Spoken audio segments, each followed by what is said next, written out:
विमानशास्त्राचे जनक महर्षी भारद्वाज. महर्षी भारद्वाज हे देवतांचे गुरु बृहस्पती यांचे पुत्र. वैदिक ऋषींमध्ये महर्षी भारद्वाज यांचे स्थान अत्यंत उच्च आहे. ऋग्वेद तसेच अथर्ववेदातही महर्षी भारद्वाज यांनी रचलेले मंत्र आहेत. चरक संहितेनुसार महर्षी भारद्वाज यांनी इंद्राकडून आयुर्वेदाचे आणि व्याकरणाचे ज्ञान प्राप्त केले होते. ब्रह्मदेव, बृहस्पती आणि इंद्र यांच्यानंतर चौथे व्याकरण प्रवक्ते म्हणजे महर्षी भारद्वाज आहेत. महर्षी भृगु यांनी त्यांना धर्मग्रंथांचे ज्ञान दिले. महर्षी भारद्वाज यांनी व्याकरण, आयुर्वेदासहित धनुर्वेद, राजनीतिशास्त्र, यंत्रसंवस्त्र, अर्थशास्त्र, पुराण इत्यादी विषयांवर आधारित अनेक ग्रंथ लिहिले.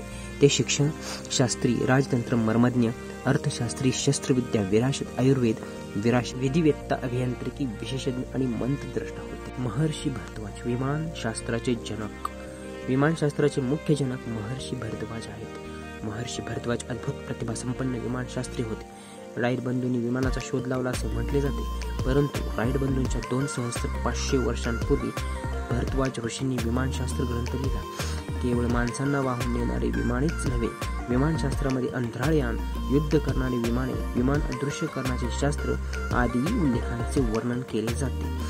प्रयाग क्षेत्राची स्थापना करणारे महर्षी भारद्वाज. महर्षी भारद्वाज यांनीच प्रयाग क्षेत्र बसवले होते. सर्वप्रथम महर्षी भारद्वाजच तेथे राहिले, त्यामुळे त्यांना पहिले प्रयागवासी मानले जाते. येथे त्यांनी धर्तीवरील सर्वात मोठ्या गुरुकुलाची विश्वविद्यालयाची स्थापना केली आणि सहस्रो वर्षापर्यंत त्यांनी विद्यादान केले.